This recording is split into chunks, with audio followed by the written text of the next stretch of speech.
So now let me come to the scorecard. In addition to the 4 steps on my list, there are other untapped opportunities for cultural, academic, and student exchanges, old as well as new threats to the environment, health challenges like emerging diseases, and so on. The list of issues that we need to work on together with our neighbors throughout the hemisphere is long indeed.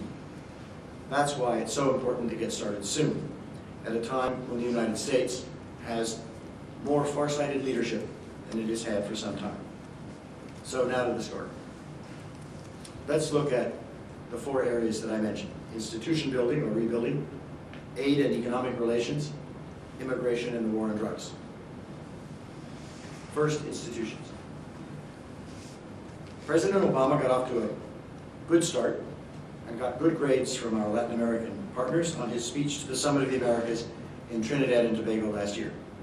He followed that up by withdrawing U.S. opposition to the return of Cuba to the OAS, but the resolution inviting Cuba to rejoin included so many conditions referring to Cuba's internal politics that it was rejected, not surprisingly, out of hand. What went unnoticed, and is something of a step forward, perhaps a big step forward, was candidate Obama's expressed willingness, repeated after he assumed the presidency, to engage in talks with Cuba and Venezuela, the 2 governments with which the United States has continuing strong disagreements. Since the United States does not talk to regimes it plans to overthrow, Obama's statements have been widely interpreted, I hope correctly, to mean that regime change by violent means is now off the table. And this could mark, even though it is unspoken, a huge change in U.S.-Latin American relations, one worth institutionalizing. On the other hand, the U.S. bungled its response to the Honduran coup and failed to get an ambassador to Brazil until November, 11 months without an ambassador in the country that is most crucial for U.S.-Latin American relations. Anything the United States wants to accomplish in Latin America will be infinitely more difficult if Brazil is not a partner, and anything we wish to accomplish in the region will be infinitely easier if it is. We were without an ambassador until Tom Shannon arrived in November.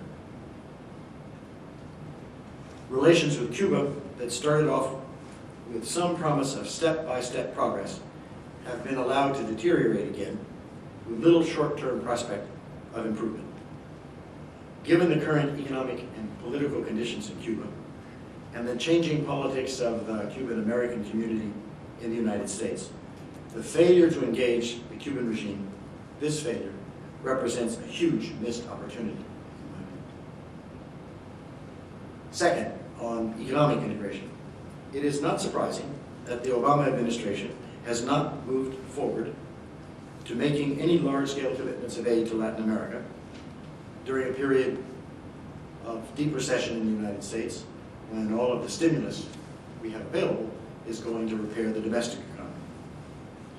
The administration did respond well to the earthquake in Haiti, as did the U.S. public, and followed that with good intentions and some aid to Chile as well. No visible progress has been made, however, on developing a new trade policy for the hemisphere, and relations with Brazil remain in an economic limbo as a result. Third, on immigration. The administration and its allies in Congress have been attempting to move on legislation that would both raise the number of guest workers admitted legally into the United States each year and provide a conditional amnesty for the 11 or 12 million undocumented immigrants currently residing in the United States.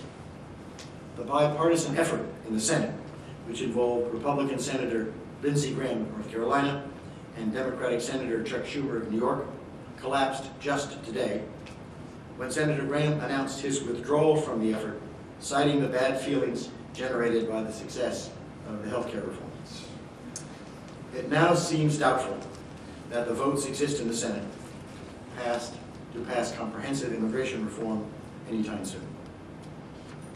Fourth and finally, no one in the Obama administration has even hinted at any doubts on the wisdom of the war on drugs, at least not publicly. Even the concept of harm reduction, the idea of taking modest steps to reduce the damage caused by prohibition, is taboo. You won't hear a single official of the Obama administration use that term. And in interviews with the press, when the reporter uses the term, the response is never to use the term. It may be some time before public debate on this issue turns constructive and sensible, though the slow movement toward legalizing marijuana seems to be gaining adherence in the United States, particularly in Western states. And so there is at least some prospect that changes from the bottom up, if you will, that occur before change occurs from the top down. So what kind of grade should we give to the Obama administration after a year and 2 months in office? The record is mixed, and the achievements are few. U.S. presidents often leave major foreign policy initiatives to their second term, when they're sort of lame ducks, and their domestic policy agenda is more likely to face difficulties in Congress, so they do a lot of foreign travel. But in my view, President Obama and his team need to do more to engage and alter public opinion on the major issues that I have mentioned in the first term, if they're able to ever to accomplish anything in the second.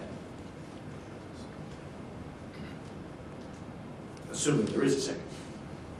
Meanwhile, as we are learning every day, Latin America is not standing still in anticipation of better times to come.